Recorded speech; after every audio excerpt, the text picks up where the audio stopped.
Hey, it's your old pal Steve Areno Cool Kits, the Rio Grande Models HOn3 Westside Lumber Company, Caboose number 2, part 2, take 1. Boom! All right, we're back, and we are now over on the top side of the Caboose number 2. I just put this up here for atmosphere here as a backdrop, and all of a sudden I said, wait a minute, look at that. And over here, this Caboose, wouldn't you believe it? Let me bring this a little close. On this particular watercolor, that is in fact Caboose number 2. The Westside Lumber Company only had one Caboose that had a curved roof like this, and there it is in this watercolor picture. Now, this particular magazine is one that's probably known to most of you, and if it's not, it's a great one to know about. It's the Narrow Gauge and Short Line Gazette. Over the years, as I said before, when I was working in high tech down in Silicon Valley, most of my hobby was restricted to just reading this magazine and the HOn3 annual. So had them, kept them, and used to look through them and dream about the day I'd be able to spend more time on my hobby, and so that day has arrived.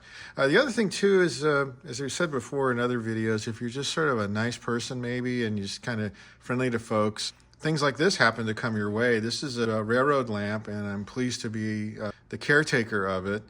For now. It's been around for a long time. Who knows where it's been and where it's traveled. It's kind of like that Johnny Cash song, I've been everywhere. The SP, they had, this one was just made for them. It's on the globe, but a lot of other rail lines had their version of this same particular kerosene lamp. And it's in great shape. It works, but I don't use it. Sort of I'm the caretaker of it now, and eventually we'll find some place for it to go when my time here is done and it's time to go on to the next caretaker.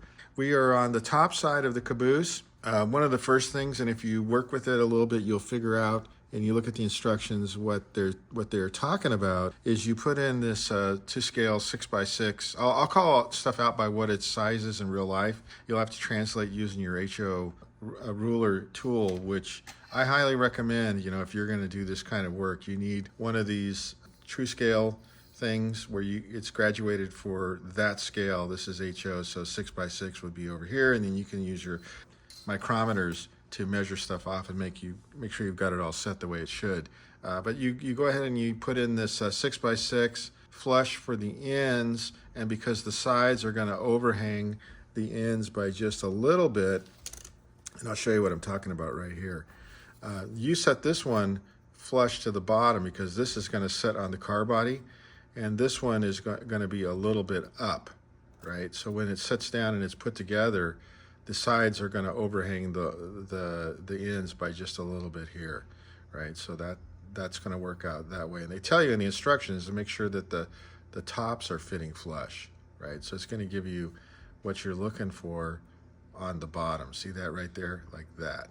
Okay, so that's where we are right now. Okay, here's the segment for the Westside Lumber Company, Caboose number 2. As mentioned earlier, the weather is still a little bit cold to do final painting. So we will just put a prime coat on this and then put it away and wait for spring. I did want to show this one before I prime it because I just thought it looked so fantastic in the wood.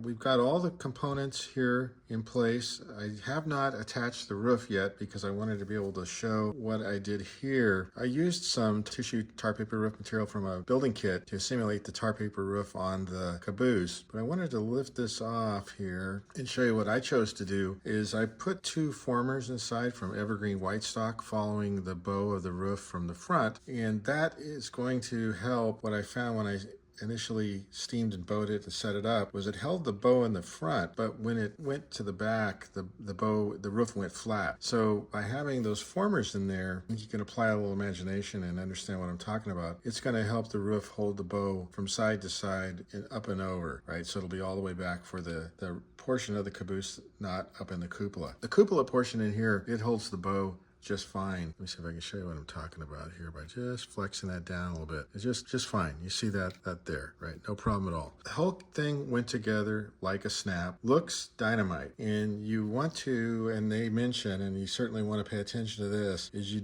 have a decision to make. I chose not to put the roof on. The other way to do it would be to go ahead and put the roof on, but not attach the car body to the flat car portion of it, the bottom part.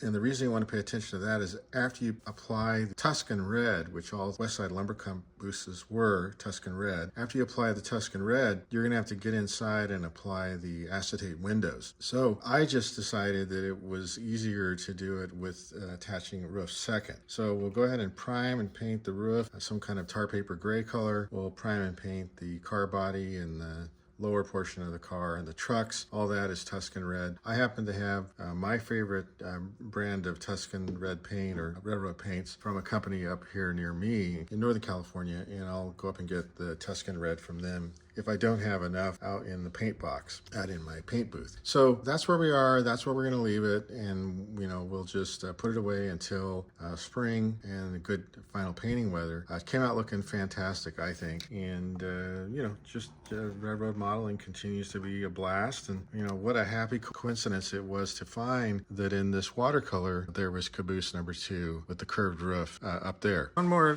update here before we close it out. When I went to load up my video, I realized I forgot to put in the vertical handrails here, and the same on the other side. And while I was studying the photograph of the position of how they were, the bottoms were relative to the bracing, I noticed that in the prototype pictures, they had lag bolts holding the outside bracing a little bit higher than midspan and up at the top on each piece and down at the bottom. So I went ahead and rummaged around in the spare parts and found some resin cast washer lag bolt and put fittings and put those drilled holes and put those on each side. So now I think we are actually at a point we'll call it good and finished, and we'll prime it and then set it aside, wait for proper spring weather to put on the final Tuscan Red paint job. All right, bye now.